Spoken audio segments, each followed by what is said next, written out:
펜타곤이 발칵 뒤집혔습니다. 310억 달러짜리 미국 정찰위성 8기가 하룻밤 만에 전부 먹통이 됐습니다. 그런데 유일하게 눈을 뜨고 있는 위성이 하나 있었습니다. 3주 전 미 국방부 차관보가 장난감이라 비웃고 자료를 쓰레기통에 던진 바로 그 한국 위성이었습니다. 백악관에서 전화가 왔습니다. 세계 최강 미국이 한국에 무릎 꿇은 충격적인 전말을 지금 공개합니다. 시작하기 전 구독과 좋아요, 그리고 대한민국 화이팅 댓글로 한국을 응원해주세요. 펜타곤 지하 3층 국가지휘센터의 비상등이 미친 듯이 깜빡이고 있었습니다. 310억 달러를 쏟아부은 미국의 정찰위성 시스템이 단 하룻밤 만에 전부 먹통이 되었습니다. 8기의 최첨단 정찰위성이 동시에 눈이 멀었습니다. 이스라엘의 오펙 위성 3기도 블라인드 상태. 전 세계 서방 진영의 하늘 위 눈이 통째로 꺼져버린 겁니다. 그 순간 백악관 상황실에서 걸려온 한 통의 전화가 제 인생을 송두리째 뒤흔들었습니다. 캠벨 차관보, 지금 중동 상공을 볼 수 있는 위성이 있기는 합니까? 대통령의 목소리는 차가웠습니다. 저는 대답할 수 없었습니다. 32년간 미국 국방부에서 정보 감시 정찰 체계를 총괄해온 더글러스 캠벨. 그게 저입니다. 미국의 하늘 위 눈을 만들고 키우고 지켜온 사람. 연간 310억 달러의 정찰위성 예산을 집행하며 전 세계 어떤 나라도 미국의 눈을 피할 수 없다고 자부해왔던 사람. 바로 저였습니다. 하지만 그날 밤 저는 난생 처음 아무것도 보이지 않는 공포를 맛봤습니다. 심장이 조여오는 것 같았습니다. 양손이 부들부들 떨려서 수화기를 제대로 잡을 수가 없었습니다. 목구멍이 바싹 말라붙었고 식은땀이 등골을 타고 허리까지 흘러내렸습니다. 대통령 각하, 현재 가용한 정찰 자산을 긴급 점검 중입니다. 곧 보고 드리겠습니다. 수화기를 내려놓는 제 손은 여전히 떨고 있었습니다. 하지만 진짜 공포는 따로 있었습니다. 제가 3주 전에 저지른 일 때문이었습니다. 3주 전, 저는 한국의 정찰위성 기술을 장난감이라 불렀습니다. 한국국방과학연구소 방문단의 브리핑을 5분 만에 잘라버렸습니다. 그들이 내민기술 자료를 읽어보지도 않고 쓰레기통에 던졌습니다. 그리고 지금 310억 달러짜리 미국의 눈이 전부 멀어버린 이 순간, 제가 장난감이라 비웃었던 그 한국 위성만이 유일하게 중동 하늘 위에서 눈을 뜨고 있었습니다. 지금부터 그 소름 돋는 이야기를 시작하겠습니다. 이야기는 3주 전으로 거슬러 올라갑니다. 그날은 워싱턴에 첫눈이 내리던 겨울 아침이었습니다. 저는 펜타곤 4층에 위치한 제 집무실에서 아침 브리핑 자료를 넘기고 있었습니다.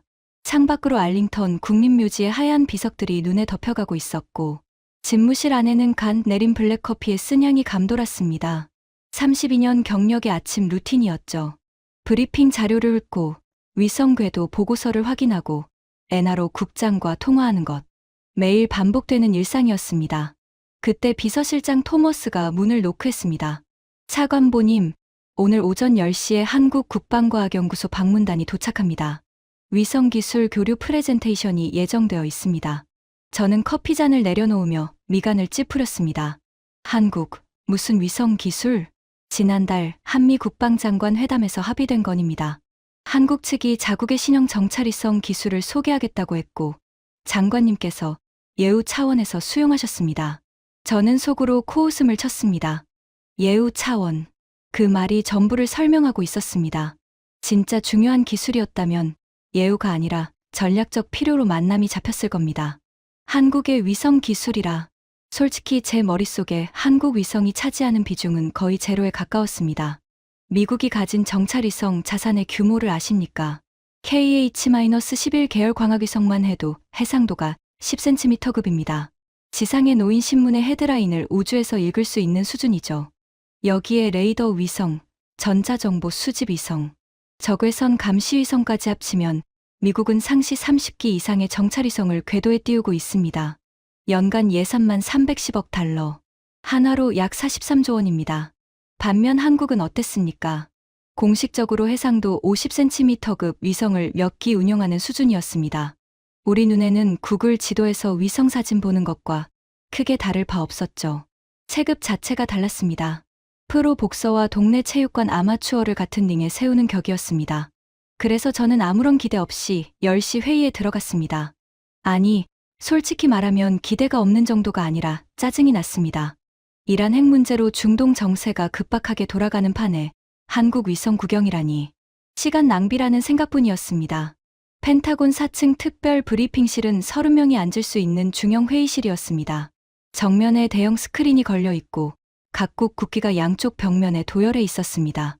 미국 측에서는 저를 포함해 엔하로 국장 빅터 모리슨, 우주사령부 연락장교, 국방정보국 분석관 등 12명이 자리를 잡았습니다. 한국 측은 7명이었습니다. 수석연구원을 필두로 위성개발팀 엔지니어들이 단정한 양복 차림으로 들어왔습니다. 그들의 손에는 빈틈없이 정리된 프레젠테이션 자료가 들려 있었습니다. 눈빛이 진지했고 걸음걸이에 자신감이 묻어났습니다. 하지만 저는 그런 것에 관심이 없었습니다.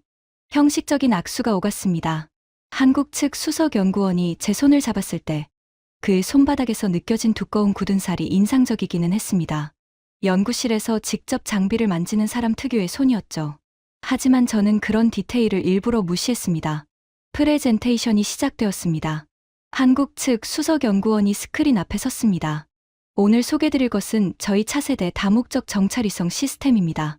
기존 광학 촬영에 더해 합성개구 레이더, 다중대역 동시 운용, 그리고 위성 탑재형 엣지, 컴퓨팅 기능을 통합한 새로운 플랫폼입니다. 스크린에 위성의 3D 모델링이 떴습니다. 작았습니다.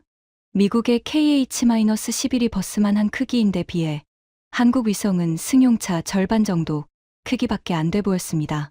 제 옆에 앉은 빅터 모리슨이 저한테만 들리도록 속삭였습니다. 저거 크기 좀 봐. 우리 위성 태양 전지판 한 짝보다 작은데 저걸로 뭘 찍겠다는 건지. 저는 입꼬리를 올리며 고개를 끄덕였습니다. 빅터의 말이 맞았습니다. 위성의 세계에서는 크기가 곧 능력이었습니다. 렌즈가 클수록 해상도가 올라가고 태양 전지판이 클수록 전력이 넉넉하고 연료 탱크가 클수록 오래 버팁니다. 물리학의 기본 법칙이었죠. 한국 수석연구원이 다음 슬라이드로 넘겼습니다. 저희 시스템의 핵심은 크기가 아닙니다. 두뇌입니다. 위성 내부에 탑재된 고성능 AI 프로세서가 촬영과 동시에 실시간 분석을 수행합니다. 기존 위성이 사진을 찍어 지상으로 보내고 지상에서 수일간 분석하는 방식이라면 저희 위성은 촬영 즉시 결과물을 도출합니다. 지상으로 전송하는 것은 원본 데이터가 아니라 분석이 완료된 최종 보고서입니다. 흥미로운 주장이었습니다. 하지만 저는 들을 마음이 없었습니다. 이미 결론을 내린 상태였으니까요. 5분이 지나자 저는 손을 들었습니다. 잠깐 여기서 멈추겠습니다. 회의실이 조용해졌습니다. 한국 측 수석연구원이 슬라이드 리모컨을 든 채 저를 바라봤습니다. 감사합니다. 인상적인 프레젠테이션입니다. 저는 일어서면서 말했습니다. 목소리는 정중했지만 제 눈빛은 전혀 그렇지 않았다는 걸 스스로도 알고 있었습니다. 하지만 솔직히 말씀드리겠습니다.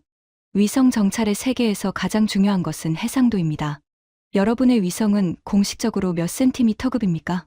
한국 수석연구원이 잠시 침묵한 뒤 대답했습니다. 현재 운용 중인 시스템은 50cm급입니다. 하지만 차세대 시스템은 15cm급까지 확보했고 레이더 모드에서는 해상도만으로 판단할 수 없는 차원의 정보를 제공합니다. 15cm. 저는 코웃음을 쳤습니다. 이번에는 숨기지도 않았습니다. 15cm. 우리는 10cm입니다. 그리고 차세대는 5cm 이하를 목표로 하고 있죠. 여기 계신 분들 중에 저 숫자의 차이가 뭘 의미하는지 모르는 분은 안 계시겠지만 설명드리자면 이건 약간 더 잘 찍힌다 수준이 아닙니다. 완전히 다른 세계입니다. 한국 수석연구원의 표정이 굳어졌습니다. 하지만 그는 차분하게 말을 이었습니다. 차관보님, 해상도는 중요한 지표이지만 유일한 지표는 아닙니다. 저희가 오늘 보여드리고 싶은 것은 악천후 환경에서의 관통 능력과 실시간 처리 기술입니다. 기상 악화 시 광학위성은 무용지물이 되지만 저희 시스템은 제가 그의 말을 잘랐습니다. 고마운데 그 정도면 됐습니다. 저는 손을 내저으며 의자에 다시 앉았습니다. 빅터, 의견 있나? 제가 엔하로 국장 빅터 모리슨에게 발언권을 넘겼습니다. 빅터는 기다렸다는 듯 몸을 앞으로 기울였습니다. 그는 입가에 비릿한 웃음을 머금고 한국 측을 훑어보았습니다. 실례가 안 된다면 한 가지 여쭤봐도 됩니까? 여러분 위성이 현재 궤도에서 운용 중인 기수가 몇 기입니까? 한국 측 엔지니어 한 명이 대답했습니다. 현재 5기입니다. 오기. 빅터가 고개를 천천히 끄덕였습니다. 그의 목소리에는 노골적인 경멸이 묻어 있었습니다. 우리는 상시 30기 이상을 운용합니다. 예비 기체까지 합치면 50기가 넘죠. 위성 정찰이라는 건 시스템입니다. 한두 기 띄워서 되는 게 아닙니다. 여러분이 가진 오기로는 특정 지역을 하루에 몇 번이나 촬영할 수 있습니까? 재방문 주기가 몇 시간입니까? 한국 측이 대답하려 했지만 빅터가 손을 들어 제지했습니다. 수사적 질문입니다. 대답 안 하셔도 됩니다. 제가 말씀드리고 싶은 건 이겁니다. 여러분의 기술이 아무리 뛰어나다 해도 오기로는 지구를 감시할 수 없습니다. 그건 장난감이에요. 멋진 장난감. 하지만 장난감은 장난감입니다. 장난감. 그 단어가 브리핑실 안에 메아리쳤습니다. 한국 측의 표정이 일제히 경직되었습니다. 수석 연구원에 악수할 때 느꼈던 그 두꺼운 굳은 살. 그 손이 주먹을 쥐는 것이 보였습니다. 하지만 그는 아무 말도 하지 않았습니다. 저는 빅터의 말에 고개를 끄덕이며 시계를 봤습니다. 회의 시작 12분이 지났습니다. 프레젠테이션은 여기까지 하겠습니다. 여러분의 기술 발전에 박수를 보냅니다. 하지만 솔직히 현 단계에서 미국의 정찰 체계에 한국 위성 데이터를 연동할 필요성은 보이지 않습니다. 장비 수준이 맞지 않으면 시스템에 연결해봤자 노이즈만 늘어납니다. 한국 수석 연구원이 마지막으로 한마디 했습니다. 그의 목소리는 낮았지만 또렷했습니다. 차관보님, 하늘이 맑을 때는 누구나 볼 수 있습니다. 진짜 눈의 가치는 아무것도 보이지 않을 때 드러나는 겁니다. 그날이 오면 생각이 달라지실 겁니다. 저는 그 말을 흘려들었습니다. 아무것도 안 보이는 날이 뭔데? 310억 달러짜리 우리 시스템이 못 보는 걸 한국의 5기짜리 위성이 본다고? 농담도 적당히 해야죠. 한국 방문단은 조용히 자료를 정리하고 브리핑실을 나갔습니다. 마지막으로 나가는 수석 연구원의 뒷모습이 유난히 굳었습니다. 분노를 삼키고 있다는 걸 알 수 있었습니다. 하지만 저는 신경 쓰지 않았습니다. 빅터가 씩 웃으며 저에게 말했습니다. 더그, 잘 처리했어. 솔직히 장관이 이 미팅을 잡은 것 자체가 시간 낭비였지. 한국 위성 데이터를 우리 시스템에 연동하면 오히려 데이터 품질이 떨어져. 구글 어스 수준의 사진을 군사 등급 네트워크에 넣을 수는 없잖아. 저도 웃었습니다. 빅터의 말이 옳다고 확신했으니까요. 그 확신은 3주 뒤에 산산조각이 납니다. 하지만 그때의 저는 전혀 몰랐습니다. 제가 쓰레기통에 던진 그 기술 자료가 얼마나 대단한 것이었는지를. 제가 장난감이라 비웃은 그 위성이 곧 미국의 목숨줄을 쥐게 될 거라는 것을 말입니다. 그날 저녁, 저는 알링턴의 자택에 돌아와 와인 한 잔을 마시며 한국 방문단의 일을 까맣게 잊었습니다. 3주 뒤, 잠에서 깨어난 건 새벽 3시였습니다. 침대 옆 보안 전화기가 붉은 빛을 내며 울리고 있었습니다. 빨간 전화기가 울린다는 것은 한 가지를 의미합니다. 국가 비상사태. 차관보님, 중동 상황이 급변했습니다. 지금 즉시 펜타곤으로 오셔야 합니다. 제 운전병이 대기하고 있었습니다. 알링턴에서 펜타곤까지 차로 7분. 이 7분 동안 보안 태블릿으로 전달받은 상황 보고서는 제 혈압을 급격하게 끌어올렸습니다. 6시간 전, 적국의 핵시설에서 대규모 활동이 포착되었습니다. 지하 벙커에서 미사일 이동 징후가 있었고 핵탄두 장착 가능성이 보고되었습니다. 하지만 정확한 위치와 규모를 확인할 수 없었습니다. 이유는 단 하나. 우리 위성이 아무것도 보지 못하고 있었기 때문입니다. 펜타곤 지하 3층 국가지휘센터에 도착했을 때 그곳은 이미 전쟁터였습니다. 30개의 대형 모니터가 벽면을 가득 채우고 있었지만 그중 절반은 정적 화면이거나 신호 없음이라는 글자를 내뿜고 있었습니다. 형광등 불빛 아래 50여 명의 분석관과 장교들의 얼굴은 하나같이 창백했고 키보드를 두드리는 소리와 다급한 통화 소리가 뒤섞여 있었습니다. 빅터 모리슨이 저를 보자마자 달려왔습니다. 3주 전 한국 위성을 비웃던 그 여유만만한 표정은 온데간데 없었습니다. 넥타이가 풀어져 있었고 눈 밑에는 푸른 그림자가 내려앉아 있었습니다. 더그, 최악이야. KH-11 3기가 전자전 공격으로 센서가 포화됐어. 적국이 러시아제 크라수와 전자전 장비를 가동했는데 우리 위성 주파수를 정확히 겨냥하고 있어. 이건 우리 주파수 정보가 유출됐다는 뜻이야. 나머지 위성은? 그게 문제야. 설상가상으로 50년 만에 대형 모래폭풍이 중동 전역을 덮쳤어. 광학위성 5기가 전부 렌즈 보호 모드로 전환했어. 억지로 렌즈를 열면 모래 입자의 코팅이 벗겨져서 수십억 달러짜리 위성이 고철이 돼 저는 심장이 철렁 내려앉는 것을 느꼈습니다. 두 다리에서 힘이 빠져나가는 것 같았습니다. 전자전으로 3기, 모래 폭풍으로 5기, 8기가 동시에 무력화된 겁니다. 이스라엘은 오펙 위성도 같은 상황이야. 그쪽도 모래 폭풍에 광학 위성을 접었어.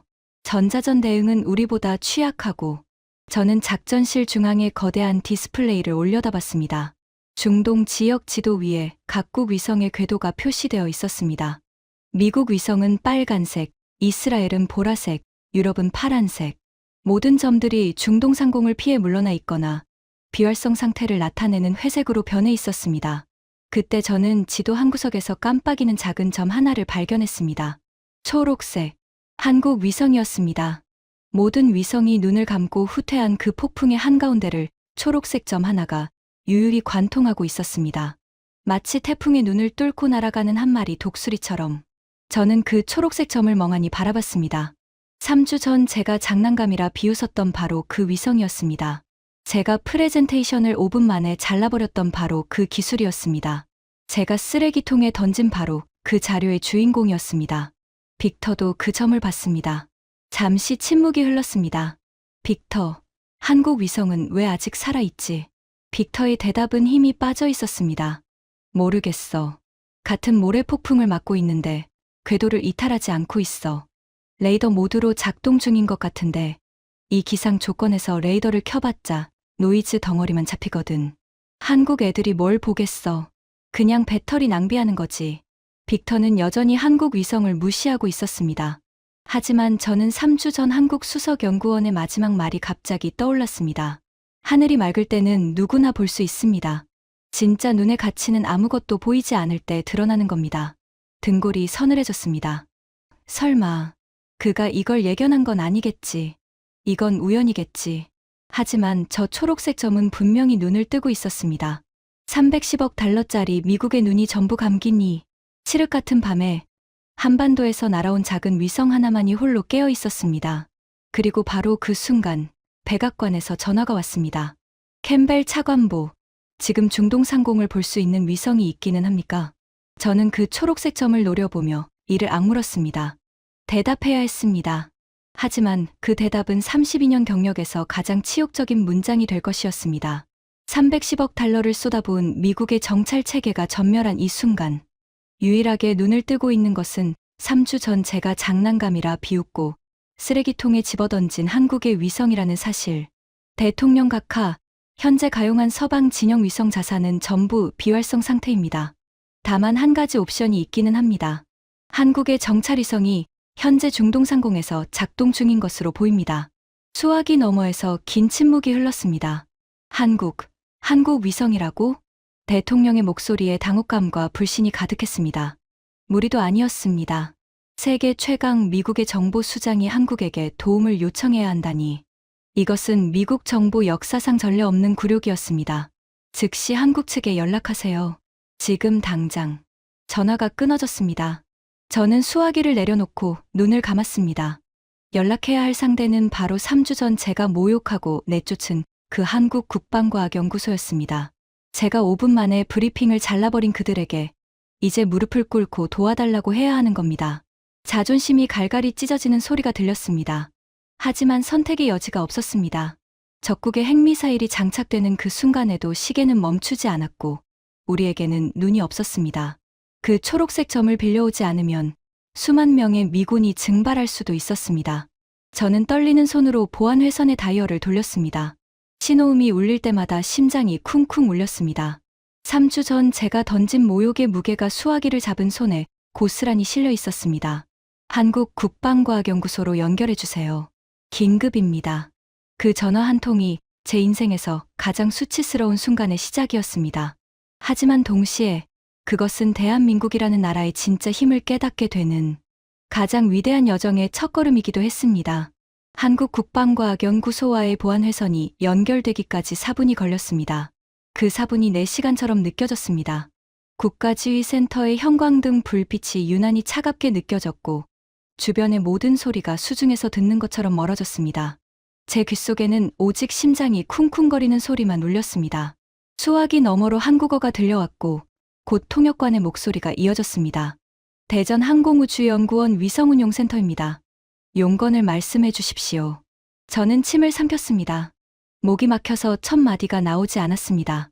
32년간 전 세계 정보기관에 명령을 내리고 동맹국의 정보를 하사하듯 내려주던 제가 3주 전 장난감이라 비웃은 상대에게 도와달라는 말을 해야 하는 겁니다. 미 국방부 차관보 더글러스 캠벨입니다. 한국 측의 정찰위성 운용 책임자와 긴급 통화를 요청합니다. 잠시 기다려 주십시오. 1분이 지났습니다. 2분이 지났습니다. 빅터 모리슨이 제 옆에 서서 초조하게 손톱을 물어뜯고 있었습니다. 작전실 중앙 스크린에는 적국의 핵시설 추정 지역이 붉은 원으로 표시되어 있었지만 그 안에 무엇이 있는지는 아무도 알 수 없었습니다. 우리의 눈이 감겨 있었으니까요. 마침내 수화기 너머로 차분한 목소리가 들려왔습니다. 한국어 억양이 섞인 영어였지만 발음은 또렷했습니다. 캠벨 차관보님, 오랜만입니다. 3주 전 펜타곤에서 뵈었죠. 심장이 쿵 내려앉았습니다. 3주 전 제가 브리핑을 5분 만에 잘라버렸던 바로 그 수석연구원이었습니다. 제가 장난감이라는 말을 퍼부었을 때 주먹을 꽉 쥐고 조용히 돌아서던 바로 그 사람. 목소리에서 감정을 읽을 수 없었습니다. 분노인지, 조소인지, 아니면 그저 사무적인 것인지. 그 무표정한 차분함이 오히려 제 가슴을 더 깊이 찔렀습니다. 박사님, 현재 중동 상황을 아시리라 생각합니다. 미국의 정찰 자산이 전부 비활성화된 상태입니다. 한국 측의 위성 지원이 필요합니다. 제가 쏟아낸 문장은 건조했지만 그 한마디 한마디가 면도날로 제 자존심을 베어내는 것 같았습니다. 수화기를 잡은 손에 힘이 너무 들어가서 손가락 마디가 하얗게 질렸습니다. 수화기 너머에서 3초간 침묵이 흘렀습니다. 3초. 고작 3초였지만 그 침묵 속에서 저는 3주 전 제가 던진 모든 모욕의 무게를 느꼈습니다. 차관보님, 3주 전에 저희 프레젠테이션을 5분 만에 중단시키셨죠. 저희 기술 자료를 받아보시기는 하셨습니까? 제 얼굴이 화끈거렸습니다. 형광등 아래서도 빨개진 게 느껴졌습니다. 옆에 선 빅터가 제 얼굴을 보고 시선을 돌렸습니다. 기술 자료를 읽었냐고. 읽기는커녕 쓰레기통에 집어던졌습니다. 하지만 그 말을 할 수는 없었습니다. 솔직히 말씀드리겠습니다. 읽지 못했습니다. 그리고 그날 제 태도에 대해 사과드립니다. 지금은 시간이 없습니다. 수만 명의 생명이 걸려 있습니다. 다시 침묵이 흘렀습니다. 이번에는 5초.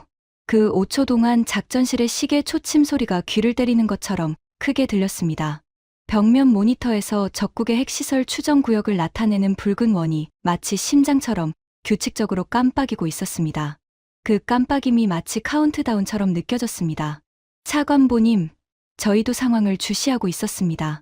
한 가지 확인하겠습니다.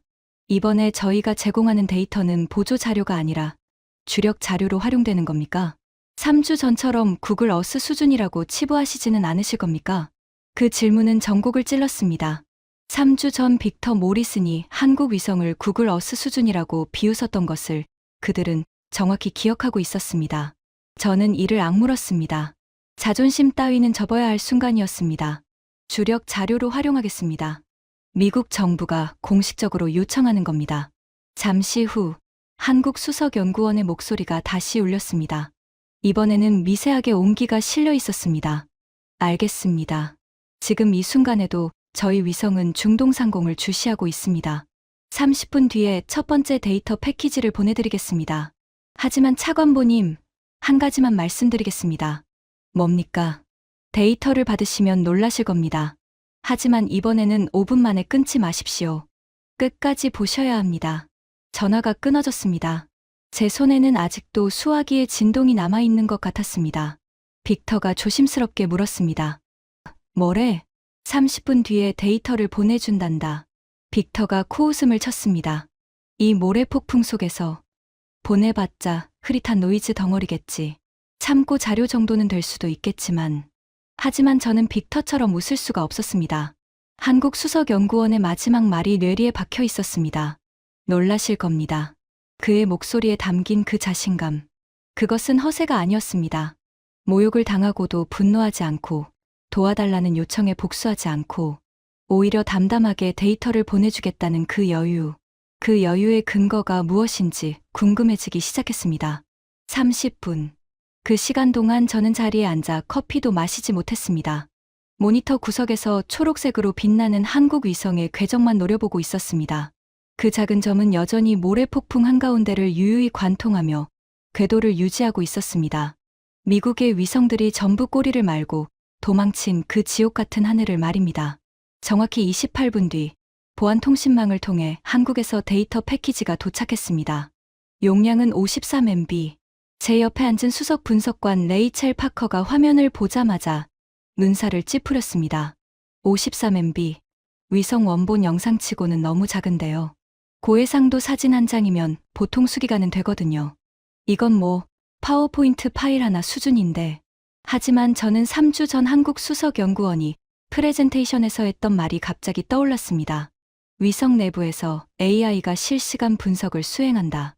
지상으로 전송하는 것은 원본 데이터가 아니라 분석이 완료된 최종 보고서다.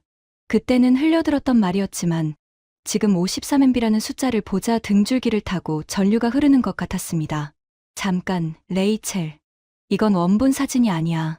위성이 직접 분석해서 보낸 결과물이야. 네? 위성 안에서 분석을 했다고요? 그게 가능합니까? 레이첼의 눈이 휘둥그레졌습니다.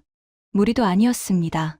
위성이라는 극한 환경에서 방사선과 극단적 온도 변화를 견디며 고도의 AI 연산을 수행한다는 것은 당시 미국에서조차 연구 단계에 있던 기술이었습니다. 우리 NASA와 NRO가 공동으로 5년째 개발 중이었지만 아직 프로토타입조차 완성하지 못한 기술이었습니다. 그런데 한국이 그걸 이미 실전 배치했다는 겁니까? 열어봐. 레이첼이 파일을 열었습니다. 복호화 과정을 거치자 화면에 이미지가 떠올랐습니다. 그 순간 작전실 안의 공기가 얼어붙었습니다. 맙소사. 레이첼의 입에서 저도 모르게 탄성이 터져 나왔습니다. 저도 의자에서 벌떡 일어났습니다. 빅터 모리슨이 제 등 뒤에서 모니터를 들여다보다가 안경을 벗었다 쓰기를 반복했습니다. 화면에 떠오른 것은 흐릿한 노이즈 덩어리가 아니었습니다. 세상에 모래 폭풍 한가운데서 찍었다는 것이 믿기지 않을 만큼 선명한 영상이 거기 있었습니다. 그런데 일반적인 사진이 아니었습니다. 7가지 색깔의 등고선이 동심원을 그리며 퍼져나가는 입체적인 지형도였습니다. 지표면부터 지하 42m까지 마치 뼛속까지 드러낸 CT 촬영. 사진처럼 땅속에 구조물이 층층이 벗겨져 있었습니다. 이건 어떻게 찍은 겁니까? 레이첼이 데이터 헤더를 분석하기 시작했습니다. 손가락이 키보드 위를 미친 듯이 날아다녔습니다. 30초 뒤 그녀가 고개를 들었을 때 얼굴에는 경악과 경외가 뒤섞여 있었습니다.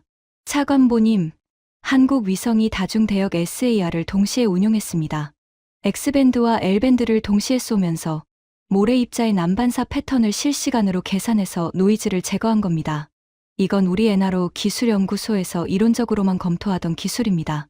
논문조차 아직 안 나온 기술이에요. 그런데 한국은 이걸 실전에서 쓰고 있습니다.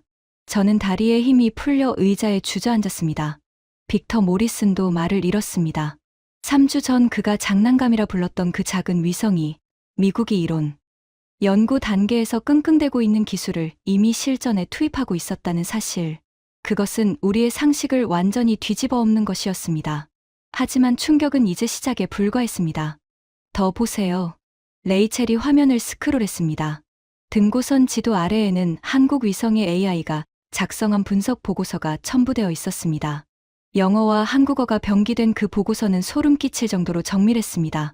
타겟 식별 지하 복합시설, 깊이 42m, 총 4개 층, 1층 인원거주 구역, 열원 52개 감지, 추정 인원 48에서 55명, 2층 전자 장비 집중 구역, 전자기 방출 패턴 분석 결과, 우라늄 농축 원심 분리기 가동 징후, 3층 대형 엔진 테스트 구역, 최근 72시간 이내 고온 연소 흔적, 지표면 열복사 잔여량으로 추정한 연소 온도 섭씨 2800도, 4층 차폐 강화 구역, 이중 콘크리트 차폐벽, 방사선 차폐 구조 확인, 핵물질 저장소 추정, 신뢰도 98.7%. 저는 보고서를 읽는 동안 손이 떨려서 마우스를 제대로 잡을 수가 없었습니다. 이건 단순한 위성 사진이 아니었습니다. 이것은 완벽한 작전 보고서였습니다. 우리 엔하로 분석관 200명이 3일 밤을 새워도 만들기 힘든 수준의 보고서를 한국 위성 하나가 궤도를 도는 몇 분 안에 완성해서 보내온 겁니다. 잠깐, 이 데이터 아래에 뭔가 더 있어요. 레이첼이 스크롤을 더 내렸습니다. 화면 하단에는 색깔이 다른 데이터 블록이 하나 더 있었습니다. 그것을 열자 기괴한 파형 그래프가 나타났습니다. 이건 뭐지? 지표면 변이 데이터입니다. 한국 위성이 같은 지점을 2번 통과하면서 간섭계 레이더로 촬영한 겁니다. 첫 번째 통과 때와 두 번째 통과 때 사이의 지표면이 0.3mm 수축했습니다. 0.3mm, 500km 상공에서 0.3mm를 감지했다고? 네, 차관보님. 지하 엔진 테스트로 뜨거워진 흙이 식으면서 미세하게 가라앉은 겁니다. 한국 위성은 이 수축 패턴을 분석해서 지하 구조물의 정확한 형태를 역추적했습니다. 여기 빨간 구역이 엔진실이고 그 오른쪽 노란 통로가 핵탄두, 보관실로 이어지는 경로입니다. 빅터 모리슨이 뒤로 물러났습니다. 그의 얼굴에서 피가 빠져나가는 것이 보였습니다. 3주 전 장난감이라 비웃던 그 남자가 지금은 창백한 얼굴로 입술을 달싹이고 있었습니다. 이게 가능해? 우리 KH-11도 이런 건 못하는데. 이건 마법 아니야? 마법이 아닙니다. 모리슨 국장님. 기술입니다. 레이첼이 차분하게 대답했습니다. 하지만 그녀의 눈에도 경탄의 빛이 가득했습니다. 한국은 하드웨어의 크기로 승부하지 않았습니다. 소프트웨어와 인공지능으로 물리적 한계를 돌파한 겁니다. 우리가 렌즈를 키우고 위성 덩치를 불리는 동안 그들은 위성에게 두뇌를 심었습니다. 생각하는 위성을 만든 겁니다. 제 머릿속에서 3주 전의 기억이 비수처럼 꽂혔습니다. 한국 수석연구원이 프레젠테이션 첫 슬라이드에서 했던 말. 저희 시스템의 핵심은 크기가 아닙니다. 두뇌입니다. 그때 저는 그 말을 코웃음으로 받아넘겼습니다. 하지만 지금 눈앞의 데이터가 그 말이 허풍이 아니었음을 처절하게 증명하고 있었습니다. 한국 데이터의 충격파는 펜타곤을 넘어 순식간에 퍼져나갔습니다. 첫 번째 데이터 패키지가 도착한 지 2시간 만에 제 앞에는 전 세계 정보기관에서 걸려온 통화 요청이 14건이나 쌓여 있었습니다.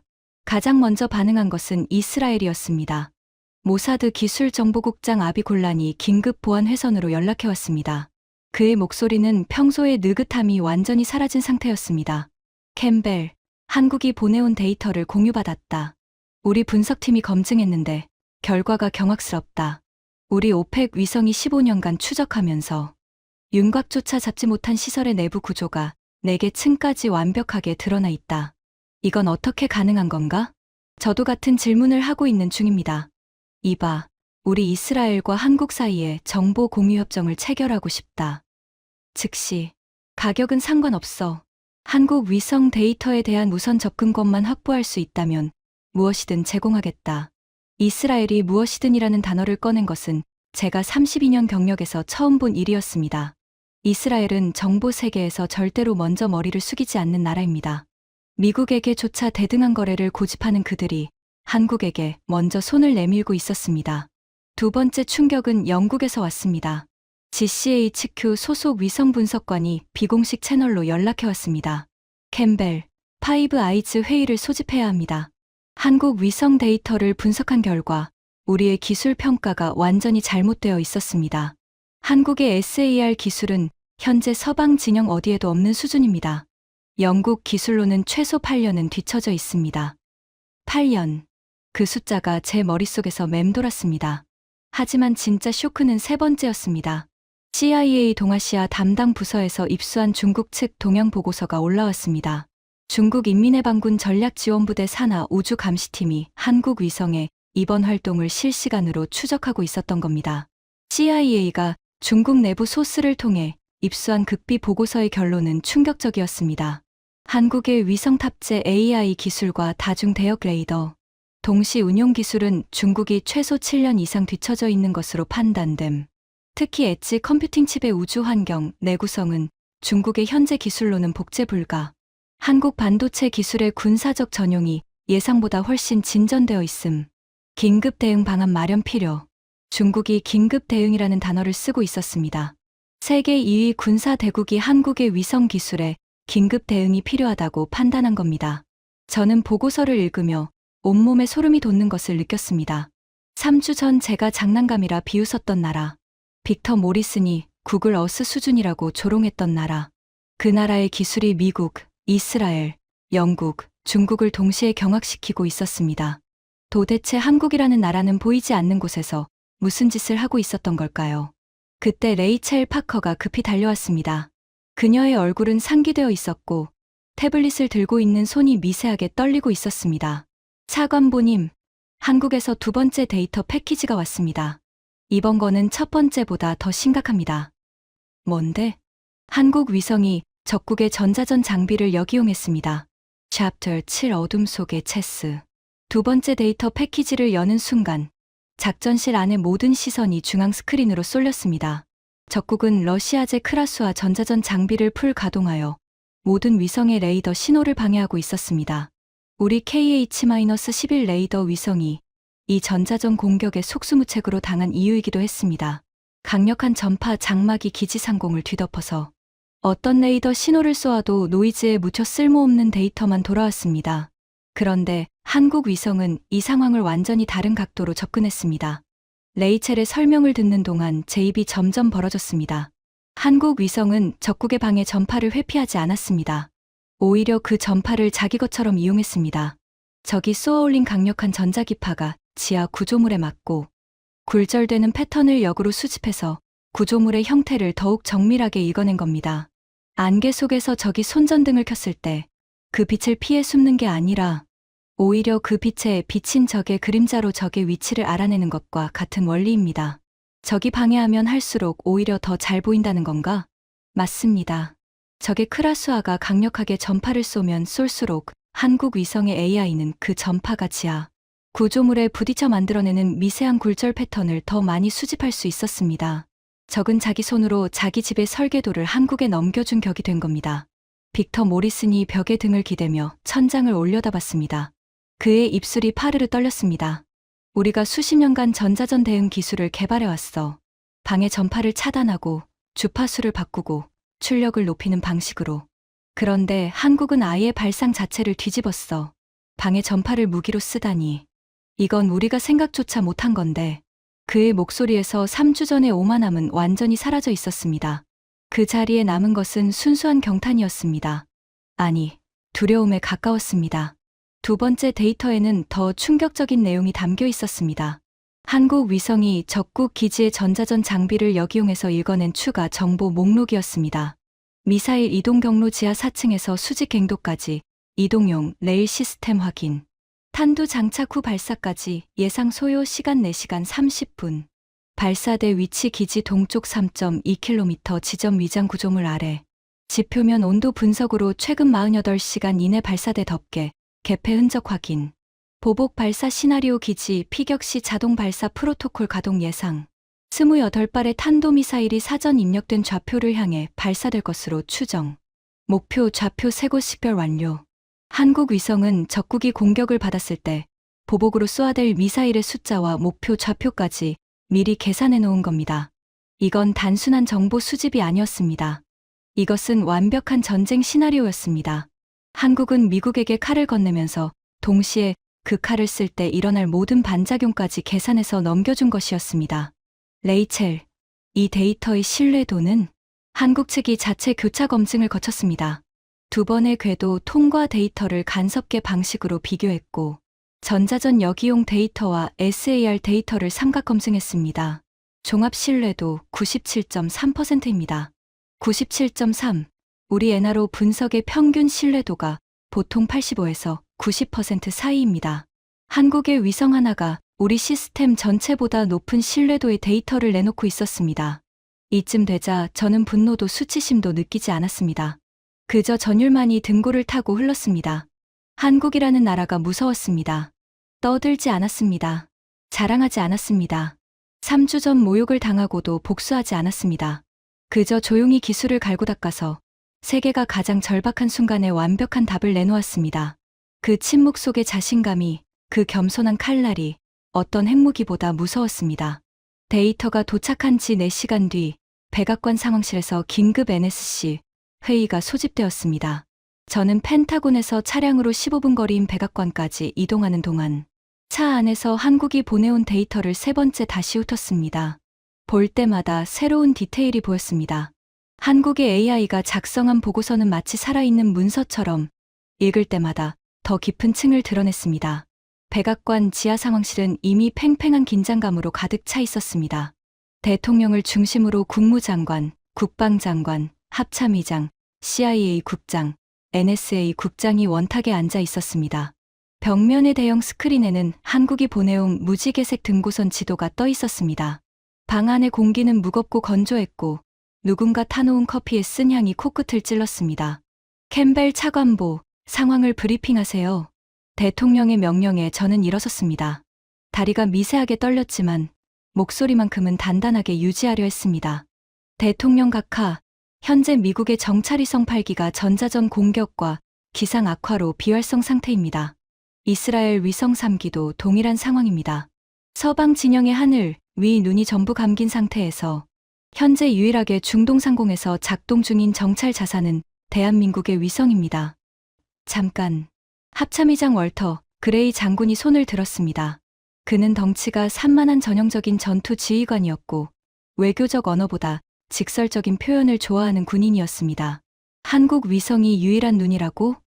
우리가 연간 310억 달러를 쓰는데 고작 한국 위성 하나에 기대해야 한다는 말입니까? 유감스럽지만 현재로서는 그렇습니다. 장군님. 회의실이 술렁거렸습니다. CIA 국장이 안경을 벗으며 끼어들었습니다. 한국 데이터의 신뢰도는 어떻습니까? 우리가 독자적으로 검증할 방법은 있습니까? 저는 스크린을 가리키며 대답했습니다. 한국이 보내온 데이터는 두 가지 독립적 방식으로 교차 검증되어 있습니다. 다중대역 SAR 데이터와 간섭계 지표면 변이 데이터가 일치합니다. 또한 적국의 전자전 방해 신호를 역이용해서 얻은 지하 구조물 데이터가 세 번째 검증 수단으로 작동합니다. 종합 신뢰도 97.3%. 이 수준의 삼각 검증은 우리 NRO 시스템에서도 쉽게 달성하기 어려운 수치입니다. 대통령이 스크린 위의 등고선 지도를 뚫어지게 노려봤습니다. 그의 눈이 지하 4층 핵탄두 보관실을 나타내는 붉은 구역에 멈췄습니다. 이게 정말 한국이 독자적으로 만든 데이터입니까? 우리 NRO의 도움 없이 완전히 독자적입니다. 각하. 한국은 자체 개발한 위성, 자체 개발한 AI, 자체 개발한 레이더 기술로 이 모든 것을 해냈습니다. 솔직히 말씀드리자면 이 기술의 일부는 현재 미국이 보유하지 못한 것입니다. 그 말을 하는 순간 회의실의 공기가 변했습니다. 미국이 보유하지 못한 기술이라는 말. 정보 감시 정찰 분야에서 미국이 세계 최강이라는 전제가 무너지는 순간이었습니다. 합참의장 그레이 장군이 주먹으로 탁자를 내리쳤습니다. 310억 달러를 쓰고도 한국만 못하다는 소리입니까? 도대체 그 예산이 어디로 간 겁니까? 장군님, 예산의 문제가 아닙니다. 접근 방식의 차이입니다. 우리는 위성을 크게, 렌즈를 크게, 시스템을 크게 만드는 데 집중했습니다. 하드웨어의 힘으로 밀어붙이는 전략이었죠. 하지만 한국은 완전히 다른 길을 갔습니다. 위성 크기는 우리의 5분의 1이지만 그 안에 인간의 두뇌에 해당하는 인공지능을 심었습니다. 하드웨어의 한계를 소프트웨어로 돌파한 겁니다. 그리고 그 소프트웨어의 근간은 한국이 세계 최고인 반도체 기술입니다. 대통령이 잠시 눈을 감았습니다. 회의실에 무거운 침묵이 내려앉았습니다. 벽시계의 초침 소리가 유난히 크게 들렸습니다. 30초가 지났을까 대통령이 눈을 뜨고 결단을 내렸습니다. 캠벨 차관보, 한국 데이터를 기반으로 타격 작전을 수립하세요. 한국 위성의 실시간 좌표를 폭격기 유도 시스템에 직접 연동합니다. 그리고 한국 대통령에게 직접 전화하겠습니다. 이 정보를 공유해준 것에 대한 감사와 함께 향후 한국 위성 데이터를 미국의 최우선 정보 자산으로 격상하겠다고 전하겠습니다. 제가 대통령에게 질문했습니다. 각하, 타격 후 적국의 보복 미사일에 대한 방어 계획은 어떻게 하시겠습니까? 한국 위성이 파악한 바로는 28발의 탄도미사일이 발사될 것으로 예상됩니다. 대통령이 고개를 돌려 국방장관을 바라봤습니다. 국방장관이 태블릿을 들어보였습니다. 각하, 현재 중동 미군 기지에는 패트리어트 방어 체계가 배치되어 있습니다. 하지만 28발을 동시에 상대하기에는 포대 숫자가 부족합니다. 다만 아랍에미리트 알다프라 기지에 동맹국이 배치한 추가 요격 체계가 있습니다. 어떤 체계입니까? 대한민국의 천공 미사일 방어 시스템입니다. 회의실이 다시 한번 술렁거렸습니다. 하늘의 눈도 한국, 지상의 방패도 한국. 세계 최강 미국의 안보가 한국의 기술 두 가지에 달려 있다는 현실이 눈앞에 펼쳐진 겁니다. 합참의장이 탁자 위에 팔을 내려놓으며 한숨을 쉬었습니다. 한국이 눈이 되고 한국이 방패가 된다. 이건 우리가 상상도 못한 시나리오야. 대통령이 자리에서 일어났습니다. 더 이상 머뭇거릴 시간이 없습니다. 작전명을 정하세요. 한국 위성이 제공하는 실시간 좌표로 정밀 타격을 감행하고 보복 미사일은 천궁 체계가 막습니다. 이 작전의 성패는 한국 기술의 정확도에 달려 있습니다. 실행하세요. 작전명 오로라 선라이즈. 대통령이 상황실을 나간 뒤 저는 자리에 주저앉아 한참 동안 움직이지 못했습니다. 벽면 스크린에는 여전히 한국 위성이 보내온 무지개색 등고선 지도가 떠 있었습니다. 그 지도의 구석에 작은 글씨로 적힌 문구가 눈에 들어왔습니다. 한국항공우주연구원 대전 위성운용센터 제공. 대전. 한국의 작은 도시. 그곳의 연구실에서 밤을 새운 엔지니어들이 만든 위성 하나가 이 순간 세계의 운명을 좌우하고 있었습니다. 310억 달러가 실패한 일을 그 대전이라는 곳의 연구원들이 해낸 겁니다. 눈시울이 뜨거워졌습니다. 분함인지 부러움인지 경외인지 알 수 없는 감정이 뒤섞여 가슴 한가운데를 짓눌렀습니다. 하지만 감상에 빠질 시간이 없었습니다. 이제 실전이었습니다. 한국의 눈이 찾아낸 적의 급소를 향해 미국의 칼이 날아가야 했고 그 뒤에 쏟아질 죽음의 비를 한국의 방패가 막아내야 했습니다. 인류의 운명이 한반도에서 시작된 두 가지 기술에 걸려 있었습니다. 저는 떨리는 손으로 보안 전화기를 들었습니다. 엔하로 작전실 연결해 주세요. 그리고 한국 측과의 실시간 데이터 링크를 지금 즉시 개통합니다. 시계를 보니 새벽 5시 47분이었습니다. 워싱턴의 하늘은 아직 어두웠지만 중동 상공 500km에서는 한국의 초록색 눈이 여전히 잠들지 않고 세상을 내려다보고 있었습니다. 그 눈이 찍어낸 좌표 위로 미국의 B-2 스텔스 폭격기가 이미 항로를 잡고 있었습니다. 세계에서 가장 정밀한 눈과 세계에서 가장 강력한 주먹의 조합. 그 조합의 핵심이 한국이라는 사실이 이 밤의 가장 놀라운 반전이었습니다. B-2 스텔스 폭격기 편대가 목표 상공에 진입한 것은 중동 현지 시각 새벽 4시 12분이었습니다. 펜타곤 국가지휘센터의 대형 스크린에는 폭격기의 항로가 실시간으로 표시되고 있었고 그 옆에는 한국 위성이 초 단위로 업데이트하는 목표 지역의 열감지 데이터가 동시에 흘러가고 있었습니다. 한국 위성이 보내온 타격 좌표는 소름이 끼칠 정도로 구체적이었습니다. 단순히 여기를 때려라가 아니었습니다. 지하 42m 아래 3층 엔진실의 북동쪽 모서리 0.3mm 지표면 수축이 가장 크게 관측된 지점 콘크리트 차폐벽의 구조적 취약점이 집중된 반경 2.4m 이내 그곳을 정확히 관통하면 연쇄 폭발이 핵탄두 보관실의 차폐벽까지 무너뜨린다는 시뮬레이션 결과까지 첨부되어 있었습니다. 저는 50여 명의 분석관과 장교들이 가득 찬 작전실 한가운데 서서 스크린을 올려다봤습니다. 손에는 대통령으로부터 전달받은 최종 타격 승인서가 들려 있었습니다. 타격 개시. 제 명령과 동시에 B-2 폭격기의 폭탄창이 열렸습니다. GBU-57 벙커버스터. 무게 14,000kg짜리 지하관통탄 두 발이 사막을 향해 낙하하기 시작했습니다. 한국 위성이 실시간으로 좌표를 수정하며 폭탄의 낙하 궤적을 보정하고 있었습니다. 바람 속도, 기압 변화, 모래폭풍으로 인한 공기, 밀도 차이까지 계산해서 0.1초 단위로 미세한 궤적 조정 데이터를 쏘아보냈습니다. 500km 상공의 위성이 지상의 폭탄에게 길을 알려주고 있었습니다. 전례 없는 한미연합 타격이었습니다. 착탄까지 15초. 레이첼 파커가 카운트를 시작했습니다. 작전실 전체가 숨을 멈췄습니다. 50명이 넘는 사람들이 동시에 숨을 죽이자 에어컨 바람 소리와 서버의 윙거리는 소음만이 공간을 채웠습니다. 10초. 9.8점. 제 양손이 주먹을 쥐고 있었습니다. 손톱이 손바닥에 박히는 통증이 느껴졌지만 풀 수가 없었습니다. 착탄. 스크린 위의 열감지 데이터가 순간적으로 하얗게 폭발했습니다. 지진 감지 센서가 리히터 규모 3.8의 진동을 포착했습니다. 한국 위성은 착탄 순간에도 눈을 감지 않았습니다. 폭발의 열기가 사그라지기도 전에 SAR 레이더를 가동하여 지하 구조물의 파괴 정도를 실시간으로 분석하기 시작했습니다.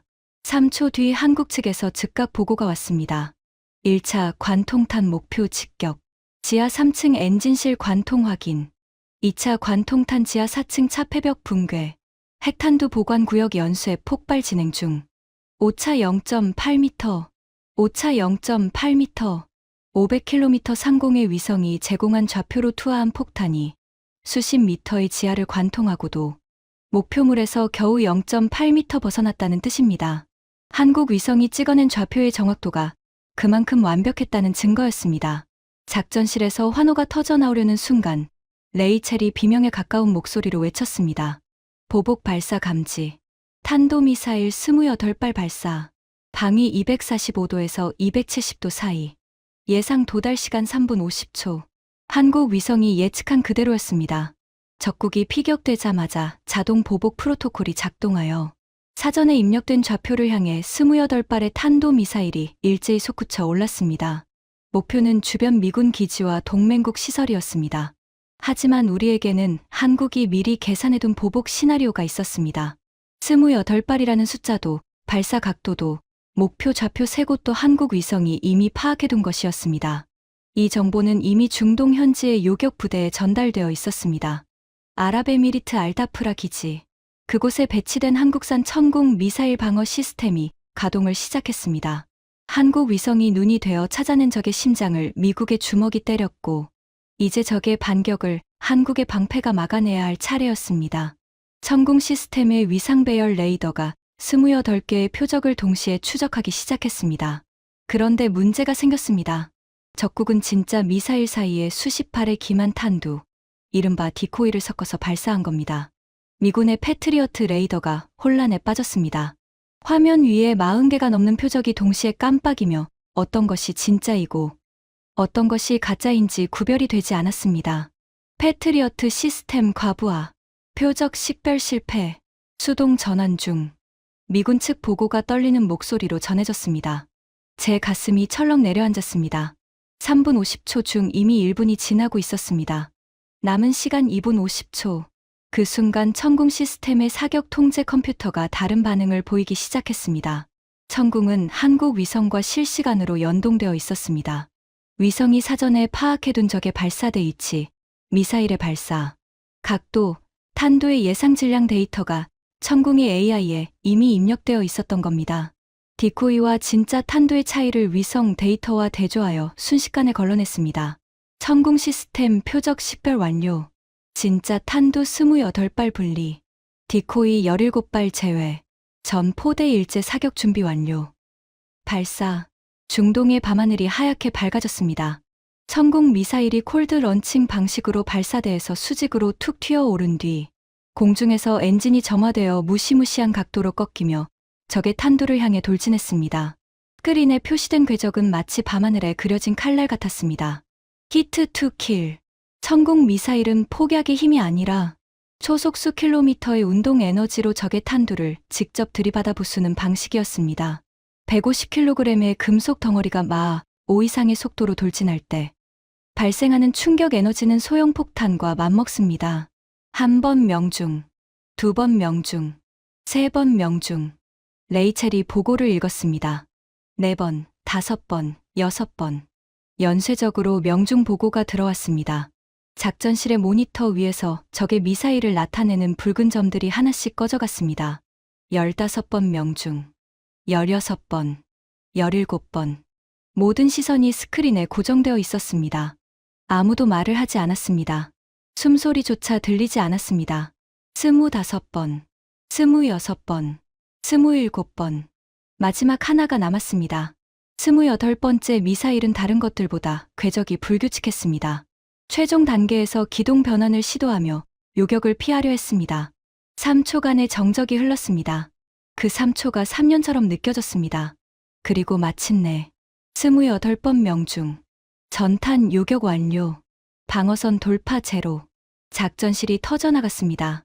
함성도, 울음도, 탄식도 뒤섞인 폭발적인 반응이었습니다. 누군가 박수를 쳤고 누군가 고개를 숙이고 기도를 했습니다. 빅터 모리스는 벽에 등을 기대고 천천히 바닥에 주저앉았습니다. 그의 눈가가 젖어 있었습니다. 28발 전탄 요격. 미국의 패트리어트가 표적 식별조차 못한 상황에서 한국의 천궁이 단독으로 해낸 겁니다. 하늘에서는 한국의 눈이 적의 모든 것을 낱낱이 읽었고, 지상에서는 한국의 방패가 죽음의 비를 완벽하게 막아냈습니다. 눈과 방패, 두 가지 모두 한국이었습니다. 작전이 종료된 뒤, 저는 한참 동안 텅 빈 회의 테이블 앞에 앉아 있었습니다. 워싱턴의 하늘에는 여명이 밝아오고 있었지만, 제 마음속에는 아직 폭풍이 몰아치고 있었습니다. 3주 전에 제 모습이 떠올랐습니다.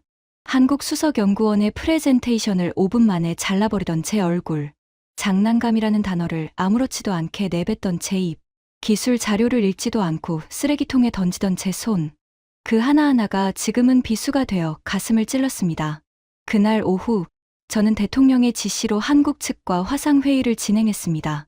화면 너머에는 3주 전 제가 모욕했던 그 수석연구원이 앉아 있었습니다. 그의 표정은 여전히 차분했습니다. 승리의 기쁨도, 복수의 쾌감도 보이지 않았습니다. 그저 담담했습니다. 그 담담함이 오히려 제 가슴을 더 깊이 파고들었습니다. 박사님, 저는 사과드려야 합니다. 제 목소리가 갈라졌습니다.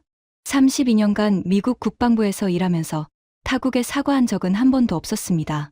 하지만 이것은 하지 않을 수 없는 사과였습니다. 3주 전 제가 여러분의 기술을 장난감이라 불렀습니다. 프레젠테이션을 잘라버렸습니다. 기술 자료를 읽지도 않았습니다. 그것은 무지에서 비롯된 오만이었습니다. 지난 24시간 동안 저는 제 32년 경력 중 가장 큰 교훈을 얻었습니다. 한국의 기술이 미국을 구했습니다. 수만 명의 미군과 동맹국 시민의 목숨을 구했습니다. 진심으로 감사드립니다. 그리고 진심으로 사과드립니다. 화면 너머에서 한국 수석연구원이 미소를 지었습니다. 처음 보는 미소였습니다.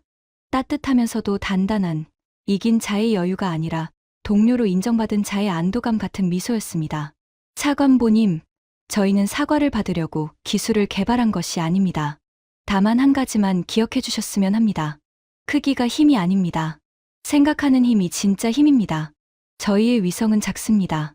하지만 그 안에 대한민국의 연구원 수천 명의 밤샘과 땀이 들어 있습니다. 하드웨어는 빌릴 수 있지만 그 안에 심는 지능은 빌릴 수 없습니다. 그것이 저희의 진짜 무기입니다. 그 말에 저는 고개를 숙였습니다. 회의가 끝난 뒤 소식이 속속 들어왔습니다. 이스라엘이 한국과 정보 공유 협정을 공식 제안했습니다. 영국이 파이브 아이즈에 한국을 옵저버로 초대하자는 안건을 상정했습니다. 미상원 군사위원회의 브래들리 의장이 기자회견에서 한국 위성기술 협력 예산을 최우선 배정하겠다고 발표했습니다. 한국 방산 기업들의 주가가 하루 만에 15% 급등했습니다.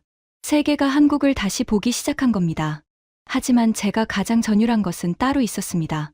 한국 외교부 대변인이 외신 기자들의 질문에 대해 남긴 단 한 줄의 답변이었습니다. 확인해 드릴 수 없습니다.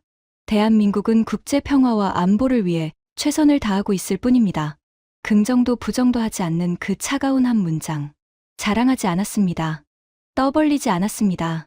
세계를 구해놓고도 묵묵히 고개만 끄덕이는 그 절제된 침묵. 그것이 진짜 강자의 태도였습니다. 만약 그들이 우리가 해냈다고 소리 높여 외쳤다면 오히려 덜 무서웠을 겁니다. 하지만 그들은 아무 말도 하지 않았습니다. 마치 다음에도 필요하면 또 해주겠다는 무언의 약속처럼. 아니, 다음은 당신들 차례일 수도 있다는 조용한 경고처럼. 그날 밤, 저는 집으로 돌아오는 길에 차를 세우고 밤하늘을 올려다봤습니다. 알링턴의 겨울 하늘은 맑았습니다. 수천 개의 별이 총총히 빛나고 있었고 그 별들 사이 어딘가에 한국의 위성이 묵묵히 지구를 돌고 있을 것이었습니다. 눈에 보이지 않는 그 작은 존재가 오늘 밤 수만 명의 생명을 구했습니다. 310억 달러의 거인이 실패한 일을 그 작은 존재가 해냈습니다. 저는 그제야 한국 수석연구원이 3주 전 마지막으로 남긴 말의 진짜 의미를 깨달았습니다. 하늘이 맑을 때는 누구나 볼 수 있습니다. 진짜 눈의 가치는 아무것도 보이지 않을 때 드러나는 겁니다. 그가 옳았습니다. 하늘이 맑을 때 310억 달러의 미국 위성은 화려했습니다. 누구보다 선명하게, 누구보다 넓게 세상을 내려다봤죠. 하지만 폭풍이 몰아치고 적이 눈을 가릴 때 그 거대한 시스템은 무너졌습니다. 반면 한국의 작은 위성은 폭풍 속에서도 눈을 감지 않았습니다. 적의 방해마저 무기로 바꿔버렸습니다. 모래 폭풍이 방패가 아니라 배경 소음이 되게 만들었습니다. 그것은 하드웨어의 크기가 아니라 소프트웨어의 지혜로 이뤄낸 기적이었습니다. 대한민국. 한반도의 작은 땅. 하지만 그 작은 땅에서 시작된 기술이 세계의 질서를 바꾸고 있었습니다. 거대한 덩치로 밀어붙이는 시대는 끝났습니다. 이제는 얼마나 정교하게 생각하는가, 얼마나 깊이 보는가, 보이지 않는 것을 보이게 만드는 지혜를 가졌는가. 그것이 진짜 힘인 시대가 열렸습니다. 그리고 그 시대의 문을 연 것은 대한민국이었습니다. 저는 밤하늘을 향해 조용히 경례를 올렸습니다. 적이었던 적은 없습니다. 하지만 오늘 밤, 저는 32년 군 생활에서 가장 깊은 경의를 표합니다. 대전의 연구실에서 밤을 새우며 이 기적을 만들어낸 한국의 엔지니어들에게, 그들의 손에 박힌 굳은 살에, 그 굳은 살이 만들어낸 잠들지 않는 눈에, 대한민국의 독수리는 지금 이 순간에도 세계의 하늘을 조용히 지키고 있습니다. 그 어떤 폭풍도, 그 어떤 어둠도 감출 수 없는 눈. 그리고 이것은 끝이 아닙니다. 한반도의 눈이 세계의 안보를 주도하는 새로운 시대의 시작일 뿐입니다. 여러분, 500km 상공에서 잡아낸 0.3mm의 지표면 수축, 28발의 죽음의 비를 단 한 발도 놓치지 않은 완벽한 방패. 이것은 영화가 아닙니다. 대한민국이 만들어낸 현실입니다. 반도체나 만드는 나라라고 무시당하던 때가 있었습니다. 하지만 그 반도체 기술이 위성의 두뇌가 되고 미사일의 눈이 되어 세계를 핵전쟁의 벼랑에서 끌어올린 겁니다. 이 이야기가 더 많은 분들에게 알려져야 한다고 생각하시면 지금 바로 공유 버튼을 눌러주십시오. 구독과 좋아요도 잊지 말아주시고요. 가슴이 뜨거워지셨다면 댓글에 딱 2글자만 남겨주십시오. 지금까지 미 국방부 차관보가 경험한 충격적인 이야기였습니다.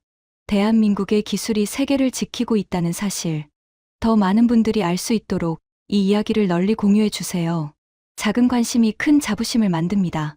구독과 좋아요도 부탁드립니다. 지금까지 감동테라였습니다. 감사합니다.